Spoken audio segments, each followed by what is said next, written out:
Shalom Sobat Katolik, kali ini kita akan melihat bagaimana pandangan Gereja Katolik tentang kontrasepsi. Nah, apa sih itu sebenarnya kontrasepsi? Jadi, kontrasepsi adalah metode yang digunakan untuk pencegahan kehamilan dengan menggunakan bantuan alat atau rekayasa medis. Nah, kontrasepsi ini sendiri dilakukan dengan cara menghentikan penggabungan sel sperma dan juga sel telur sehingga mencegah terjadinya kehamilan. Berikut kita akan melihat apa saja sih alat kontrasepsi itu? Simak terus ya video berikut. Pertama adalah obat pil dan suntik KB. Obat pil kontrasepsi atau yang sering kali kita dengar dengan sebutan pil KB. Pil KB adalah salah satu metode kontrasepsi yang populer yang biasa digunakan oleh para wanita untuk melakukan hubungan intim guna untuk mencegah adanya kehamilan. Pil KB bekerja dengan cara mengandung hormon estrogen dan progesteron yang mengatur siklus menstruasi dan mencegah terjadinya ovulasi. Nah, sehingga tidak terjadinya kehamilan atau pembuahan. Melihat data faktanya di Indonesia, meskipun pil KB ini telah banyak digunakan dan terbukti dalam mencegah kehamilan, namun penting juga bagi wanita untuk memahami dan menyadari resiko serta dampak yang mungkin terkait dengan penggunaannya bagi kesehatan reproduksi. Demikian pula suntik KB juga memiliki fungsi yang sama dengan pil KB. Namun yang membedakannya adalah cara penggunaan serta jenis-jenisnya.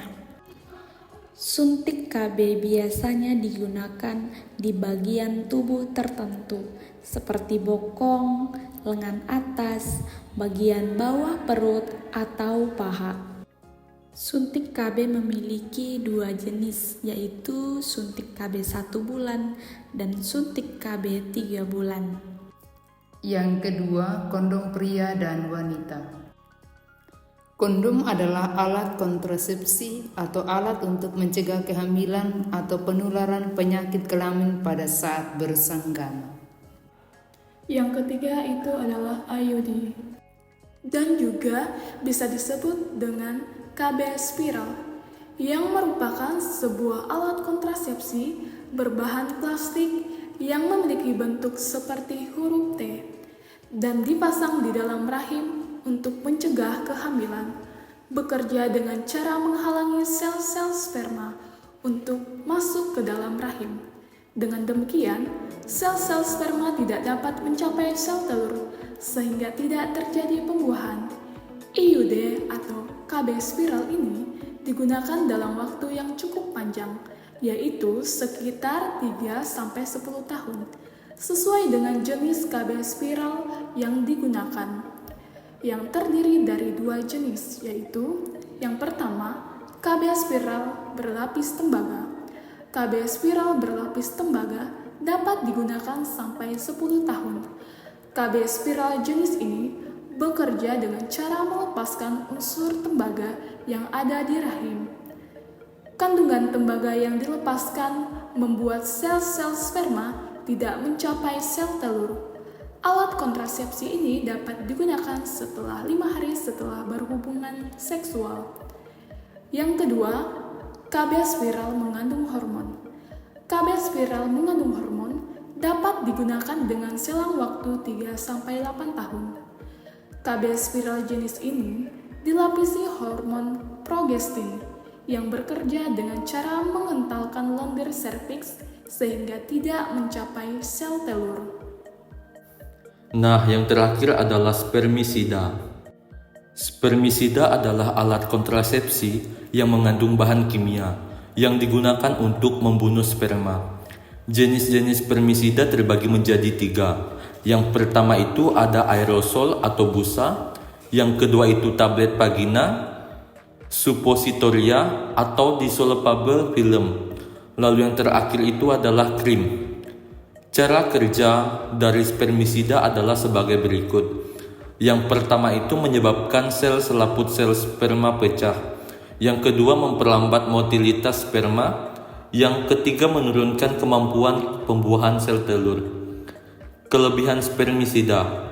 Yang pertama itu adalah efektif seketika. Yang kedua tidak menggunakan produksi ASI. Yang ketiga sebagai pendukung metode lain. Yang keempat tidak mengganggu kesehatan klien. Yang kelima tidak mempunyai pengaruh sistemik. Yang keenam mudah digunakan. Yang ketujuh meningkatkan lubrikasi selama hubungan seksual. Yang terakhir itu tidak memerlukan resep ataupun pemeriksaan medis. Keterbatasan spermisida. Yang pertama itu efektivitas kurang. Bila wanita selalu menggunakan sesuai dengan petunjuk, angka kegagalan 15 dari 100 perempuan akan hamil setiap tahun, dan bila wanita tidak selalu menggunakan sesuai dengan petunjuk, maka angka kegagalan 29 dari 100 perempuan akan hamil setiap tahun. Nah, sekarang kita akan melihat apa sih tujuan dari kontrasepsi ini. Nah, sebenarnya tujuan dari kontrasepsi ini adalah mendukung program pemerintah untuk mewujudkan keluarga berencana nasional sesuai dengan tugas dan fungsi BKKBN. Nah, program KB ini menentukan kualitas keluarga, karena program ini dapat menyelamatkan kehidupan perempuan serta meningkatkan status kesehatan ibu, terutama dalam mencegah kehamilan tak diinginkan, menjarangkan jarak kelahiran, mengurangi risiko kematian bayi. Salah satu tujuan dari program tersebut juga adalah mengendalikan jumlah penduduk untuk menekan angka kemiskinan, terutama di negara berkembang. Nah, salah satunya adalah Indonesia. Nah, adapun undang-undang yang mengatur tentang kontrasepsi. Pertama, Badan Koordinasi Keluarga Berencana Nasional atau BKKBN berdasarkan Kepres nomor 8 tahun 1970 dan sebagai Kepala BKKBN merupakan instansi pemerintah yang menaungi terkait kontrasepsi. Pasal 28 UU nomor 52 tahun 2009 tentang perkembangan kependudukan. Selanjutnya, penyampaian informasi atau peragaan alat, obat, dan cara kontrasepsi yang dilakukan oleh tenaga kesehatan dan tenaga lain yang terlatih di tempat dan dengan cara layak untuk kepentingan program KB, pencegahan PMS, pendidikan dan ilmu pengetahuan. Tadi kita sudah mendengar undang-undang tentang kontrasepsi. Sekarang kita akan melihat penyimpangan tujuan kontrasepsi. Di sini ada dua bagian. Yang pertama, adanya alat kontrasepsi dimanfaatkan bagi pasangan yang bukan suami istri untuk melakukan hubungan seksual dengan tujuan pemuasan hasrat mereka. Yang kedua, adanya alat kontrasepsi dimanfaatkan bagi pasangan yang sudah sah menjadi suami istri, tetapi memilih untuk child free, yaitu pasangan sah suami istri yang memutuskan untuk tidak memiliki keturunan. Di sini kita bisa melihat bahwa banyak sekali remaja Indonesia yang melakukan hubungan seks di luar nikah. Kemudian kita juga melihat menjadi beberapa alasan bagi pasangan yang memilih untuk melakukan child free, di mana pasti fokusnya menabung untuk mempersiapkan kesejahteraan di hari tua, hidup berdua dengan bahagia bersama pasangan, bisa menjalani kehidupan yang lebih damai dan tentram, dan juga menghabiskan waktu untuk tetap mengejar cita-cita dan impian mereka. Adapun pandangan Gereja Katolik terhadap alat kontrasepsi. Gereja Katolik menilai bahwa kontrasepsi tidak sesuai dengan ajaran Gereja Katolik. Adapun pertimbangan atau alasan yang digunakan antara lain, kontrasepsi memisahkan tujuan sakramen perkawinan dalam Gereja Katolik, yaitu aspek persatuan atau union, atau persatuan suami istri secara utuh, dan aspek prokreasi atau terbuka terhadap keturunan. Hal ini tercantum dalam ensiklik Humanae Vitae 12 yang dikeluarkan oleh Paus Paulus ke-6 pada tahun 1968. Pembahasan selanjutnya terdapat ensiklik Humanae Vitae ke-12. Doktrin kasus ini yang sering kali diuraikan oleh ajaran Gereja Katolik yang terdapat dalam Magisterium Gereja, didasarkan pada hubungan yang tidak dapat terpisahkan dan juga yang telah ditetapkan oleh Allah itu sendiri, yang tidak boleh diputuskan oleh manusia atas inisiatifnya atau atas pemikirannya sendiri. Antara makna kesatuan atau komunion atau persatuan antara jasmani dan rohani, dan maka prokreasi atau terbuka terhadap keturunan, dan keduanya melekat pada ajaran-ajaran gereja. Kontrasepsi mencemari martabat sakramen perkawinan dalam Gereja Katolik. Pencemaran martabat sakramen perkawinan tersebut meliputi gila kenikmatan dengan melawan timbulnya keturunan. Hal ini tercantum dalam dokumen Konsili Vatikan kedua, yaitu Gaudium et Spes 49. Dewasa ini martabat perkawinan dicemari oleh tindakan manusia seperti gila kenikmatan dengan melawan timbulnya keturunan. Hubungan seks suami istri adalah ungkapan istimewa, maka harus dipandang luhur dan terhormat. Yang berikut adalah kontrasepsi memerosotkan seksualitas manusiawi. Tentu saja tindakan ini merupakan pemalsuan kebenaran inti cinta kasih dari suami istri. Hal ini kita dapat melihat dalam dokumen gereja Familiaris Consortio dalam artikel 30 yang dikeluarkan oleh Paus Yohanes Paulus II pada tahun 1981 yang mengatakan bahwa gereja menolak pelanggaran terhadap martabat manusia yang mengakibatkan pemerosotan seksualitas manusiawi, termasuk usaha para penguasa untuk mengembangkan kontrasepsi atau lebih buruk lagi kita kenal dengan istilah aborsi. Kontrasepsi juga membuka peluang tindakan perzinahan atau seks bebas. Nah, dalam Katekismus Gereja Katolik 2353, gereja mengutuk keras percabulan, persatuan jasmani antara laki-laki dan perempuan yang belum menikah. Kemudian Katekismus Gereja Katolik 2381 dan juga perzinahan atau melakukan hubungan seksual ketika salah satu di antaranya sudah menikah atau memiliki pasangan dengan pihak lainnya. Sedangkan bagi pasangan child free atau menikah tidak mau memiliki anak, jelas melanggar tujuan sakramen perkawinan atau memisahkan aspek union atau persatuan dan aspek prokreasi atau keturunan. Kita telah melihat pandangan Gereja Katolik mengenai penggunaan kontrasepsi itu sendiri. Di sini juga Gereja Katolik memberikan solusi, di mana jika sepasang suami istri harus mengatur kelahiran karena alasan fisik, psikologis, ataupun ekonomi, maka suami istri boleh melakukan keluarga berencana secara alamiah.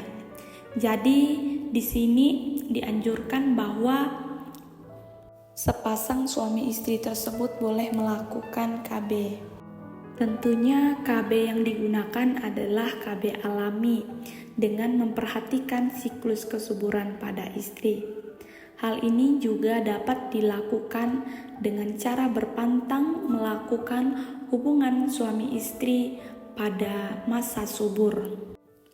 Adapun manfaat penggunaan KB alami, yaitu yang pertama, membuat pasangan suami istri saling memahami, saling mengerti, saling mencintai. Apa yang telah dipersatukan Allah tidak dapat diceraikan oleh manusia, dan mampu menahan hawa nafsu sehingga muncul pengendalian diri yang merupakan buah Roh Kudus. Yang kedua, memahami siklus menstruasi pada istri. Yang ketiga, sepasang suami istri menggunakan perhitungan masa subur dan menghindari perhubungan seks pada masa subur. Yang keempat, mengukur tingkat hormon luteinizing atau urin dengan hasil akurasi lebih dari 99%. Yang kelima, memahami cervical mucus atau lendir serviks adalah cairan kental yang diproduksi oleh kelenjar di leher rahim atau serviks. Keluarga adalah relasi suami istri yang terbangun dalam keabadian, cinta dengan kehadiran Tuhan di dalamnya. Maka hidup berkeluarga adalah tanda sakramen sekaligus penyucian satu sama lain. Gereja Katolik hanya menerima KBA, yaitu keluarga berencana alami. Pasalnya, Gereja Katolik sejak semula memahami bahwa hubungan seks suami istri mesti terbangun secara alami. Nah, alami yang dimaksud adalah tidak boleh ada instrumen apapun yang mengganggu dalam proses pembuahan atau bertemunya sperma dan juga sel telur. Hubungan seks dalam Gereja Katolik merupakan sebuah tanda penyerahan diri yang total dari suami dan juga istri. Maka itu tidak ada yang boleh menghalanginya. Nah, kemudian yang menjadi pertanyaannya, bagaimana ya cara penerapannya? Nah, tentunya dalam penerapannya KB alami terdiri dari beberapa metode. Yang pertama, metode menghitung masa subur dari istri. Yang kedua adalah MOB atau metode ovulasi Billings. Nah, secara medis, MOB ini merupakan metode di mana wanita dapat memonitor masa suburnya dengan memperhatikan sensasi pada vulva atau daerah sekitar pintu vagina dan munculnya cairan atau lendir vagina pada setiap siklus menstruasinya. Sebagai kesimpulannya, Gereja Katolik tentu saja menilai bahwa kontrasepsi tidak sesuai dengan ajaran Gereja Katolik. Pertimbangannya antara lain, yang pertama, memisahkan tujuan sakramen perkawinan, dan yang kedua, mencemari martabat sakramen perkawinan. Ketiga, memerosotkan seksualitas manusiawi, dan yang terakhir adalah membuka peluang tindakan perzinahan atau seks bebas. Nah, solusi yang diberikan oleh Gereja Katolik adalah keluarga berencana secara alamiah dengan memperhatikan siklus kesuburan pada istri. Karena kita juga pasti tahu bahwa Gereja Katolik mengajarkan tujuan perkawinan adalah pembentukan keluarga dan juga prokreasi. Maka dari itu, kontrasepsi dalam pandangan ini dianggap bertentangan dengan tujuan tersebut karena menghalangi kemungkinan adanya kehamilan. Gereja Katolik juga mendorong pasangan Katolik untuk menggunakan metode keluarga berencana alami. Nah, metode ini melibatkan pemahaman siklus menstruasi dan juga menentukan waktu subur untuk mencapai atau menghindari kehamilan. Alasan moral yang diberikan Gereja Katolik terhadap penolakan terhadap kontrasepsi adalah bahwa setiap tindakan seksual harus terbuka terhadap kemungkinan kehadiran kehidupan. Nah, penggunaan kontrasepsi dianggap menghambat kehidupan yang mungkin diciptakan oleh tindakan tersebut. Gereja Katolik mengajarkan bahwa keluarga seharusnya tidak hanya memperhatikan kebutuhan ekonomi, tetapi juga mempertimbangkan nilai-nilai moral dan spiritual dalam mengambil keputusan terkait kelahiran anak. Untuk memahami pendalaman Anda lebih dalam, Anda bisa membaca dokumen gereja, yaitu Humanae Vitae. Yang kedua ada Gaudium et Spes, ketiga Familiaris Consortio, dan yang keempat adalah Katekismus Gereja Katolik. Nah, sekarang kita akan melihat bagaimana hubungan seks suami istri yang terjadi secara alami. Maka mari kita bersama-sama simak video berikut. Gereja Katolik memang sejak semula memahami bahwa hubungan seks itu adalah hubungan suami istri itu ya, adalah hubungan yang mesti terbangun secara alami. Oke, Ya, maksudnya gimana itu? Jadi tertarik itu alami gitu ya. Boleh Jadi, pakai micin atau nah, karena itu pemahaman ajaran gereja itu dia mau menyatakan bahwa hubungan suami istri itu adalah hubungan yang murni-murni. Artinya yang sejati. Kita ngomong saja secara terbuka ya. Jadi penis masuk ke vagina, ya. Terjadi ejakulasi di dalamnya, ya.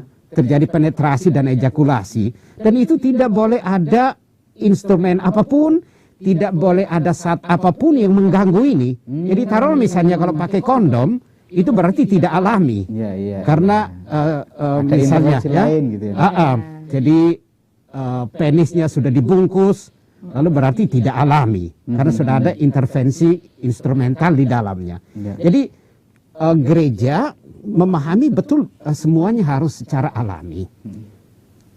Yang kedua, di balik itu juga gereja mau mengatakan bahwa hubungan seks yang alami itu adalah sebuah penyerahan diri yang total dari suami istri.